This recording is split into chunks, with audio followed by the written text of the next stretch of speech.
महाराष्ट्र में संविधान की धज्जियां उड़ रही हैं। आर्टिकल 351 कहता है हिंदी का प्रचार प्रसार करना ये सरकार का दायित्व है। राजनीति सबसे बड़ा फायदेमंद धंधा है और भारत में कुछ भी कर लो, झूठ बोल लो, फरेब कर लो, धोखा दे लो, झूठे वादे कर लो, झूठी कर लो, कुछ भी कर लो, थप्पड़ मार लो।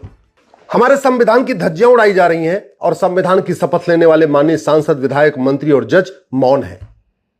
जो लोग बार बार संविधान की बात करते हैं, संविधान की बात करते हैं, सेकुलरिज्म की बात करते हैं, बाबा साहब की बात करते हैं, वो सब आज मौन होके इस संविधान का चीर हरण देख रहे हैं। महाराष्ट्र में संविधान की धज्जियां उड़ रही हैं।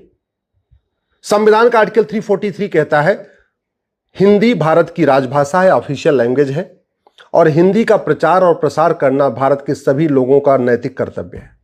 आर्टिकल 344 कहता है एक भारतीय भाषा आयोग बनेगा और भारतीय भाषा आयोग अपने सुझाव देगा कि हिंदी का प्रचार प्रसार कैसे किया जाए, हिंदी को कनेक्टिंग लैंग्वेज कैसे बनाई जाए।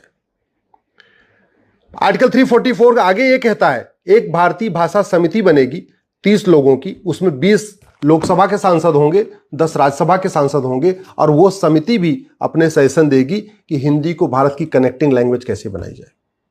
आर्टिकल 348 कहता है कि जब तक कानून नहीं बन जाता तब तक सुप्रीम कोर्ट और हाई कोर्ट में अंग्रेजी चलेगी, नहीं तो उसके बाद अंग्रेजी बंद हो जाएगी। और सबसे इंपॉर्टेंट, एक बार आप भी गूगल करके देखिए आर्टिकल 351 क्या कहता है। आर्टिकल 351 कहता है हिंदी का प्रचार प्रसार करना यह सरकार का दायित्व है। और आप आज क्या हो रहा है, हिंदी के विरोध में लोगों को थप्पड़ मारा जा रहा है। दुबई में आप हिंदी बोलेंगे कोई आपको थप्पड़ नहीं मारेगा, अरब में आप हिंदी बोलेंगे कोई आपको थप्पड़ नहीं मारेगा, अमेरिका में, कनाडा में, ऑस्ट्रेलिया में, ब्राजील में भी अगर आप हिंदी में बात करेंगे कोई आपको थप्पड़ नहीं मारेगा, बल्कि गर्व के साथ आपके साथ सम्मान के सामने झुक जाएगा। बोले अच्छा आप हिंदुस्तान के रहने वाले, हिंदी बोलते हैं, आपका सम्मान करेगा। लेकिन यहां पे आजकल महाराष्ट्र में चंद वोटों की खातिर, सत्ता की खातिर फिर से नफरत फैलाई जा रही है भाषा की, हिंदी विरोध की। इसको हमें और आपको सबको मिलकर समझना पड़ेगा। यह क्यों किया जाता है जानते हैं? सत्ता की खातिर, केवल और केवल सत्ता की खातिर। जातिवाद का जहर घोला जाता है सत्ता के लिए, भाषावाद का जहर घोला जाता है सत्ता के लिए, क्षेत्रवाद का जहर घोला जाता है सत्ता के लिए, अगड़े पिछड़े की लड़ाई कराई जाती है सत्ता के लिए, दलित बनाम संवर्ण किया जाता है सत्ता के लिए, मजहबी उन्माद फैलाया जाता है सत्ता के लिए, 15 मिनट के लिए पुलिस हटा लो, हिंदुस्तान से हिंदुओं को खत्म कर दूंगा, ऐसे डायलॉग मारे जाते हैं सत्ता के लिए। और इस सब सत्ता के लिए आखिर सब लोग पागल क्यों हो रखे हैं? क्योंकि सत्ता आज की डेट में सबसे बड़ा फायदेमंद धंधा है। राजनीति सबसे बड़ा फायदेमंद धंधा है। तो अगर हमको जातिवाद, भाषावाद, क्षेत्रवाद, अलगाववाद, पंथवाद ये सब खत्म करना है तो सबसे पहले हमें करप्शन को खत्म करना पड़ेगा। अल्टीमेटली जो कुछ हो रहा है महाराष्ट्र में वो क्यों हो रहा है? क्योंकि पहली बात तो कानून का खौफ नहीं। किसी को जाओ भाषा के नाम पे उसको 4 थप्पड़ मार दो, उनको पता कुछ होगा ही नहीं।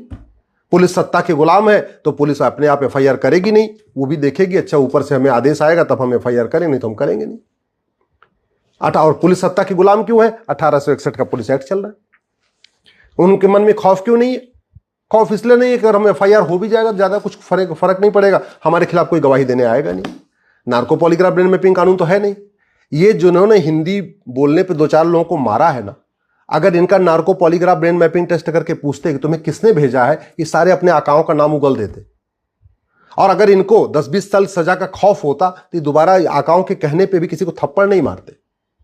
कभी आपने सुना Arab, Dubai, Kuwait, Bahrain, Abu Dhabi में किसी ने हिंदी बोलने पे किसी को थप्पड़ मार दिया हो वहां के किसी मुस्लिम ने? हिम्मत नहीं है। कभी आपने सुना चीन, जापान, सिंगापुर में, कोरिया में किसी व्यक्ति ने हिंदी बोला और वहां के किसी लोकल व्यक्ति ने किसी को थप्पड़ मार दिया हो? क्यों? खौफ नहीं है। खौफ है कानून का खौफ।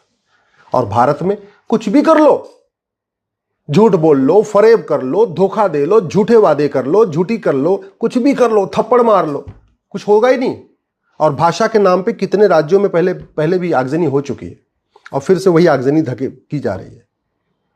20 साल तक खूब कोशिश की सत्ता के लिए, अकेले अकेले दोनों लड़ते रहे, नहीं से सत्ता मिली। अब लगता चलो एक हो गए, चलो आ जाओ और हिंदी बनाम मराठी कर लो।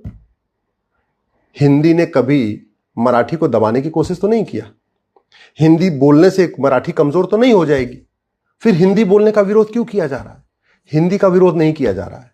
हिंदी विरोध के नाम पे सत्ता प्राप्त करने की कोशिश की जा रही है। और सत्ता प्राप्त क्यों? क्योंकि महाराष्ट्र एक तो बहुत इकोनॉमिकली पावरफुल है, बड़े राज्य की सत्ता मिल गई तो पूछो नहीं, तो हजारों करोड़ का वारा न्यारा हो जाएगा, माला माल हो जाएंगे। और बाकी महाराष्ट्र छोड़ो, अगर बीएमसी मिल जाए, अगर मुंबई नगर पालिका मिल जाए तो भी करोड़ों का, मतलब 60,000 करोड़ का जो है उसका बजट है अकेले मुंबई का। कई राज्यों का जितना बजट है ना, उतना मुंबई नगर पालिका बीएमसी का बजट है।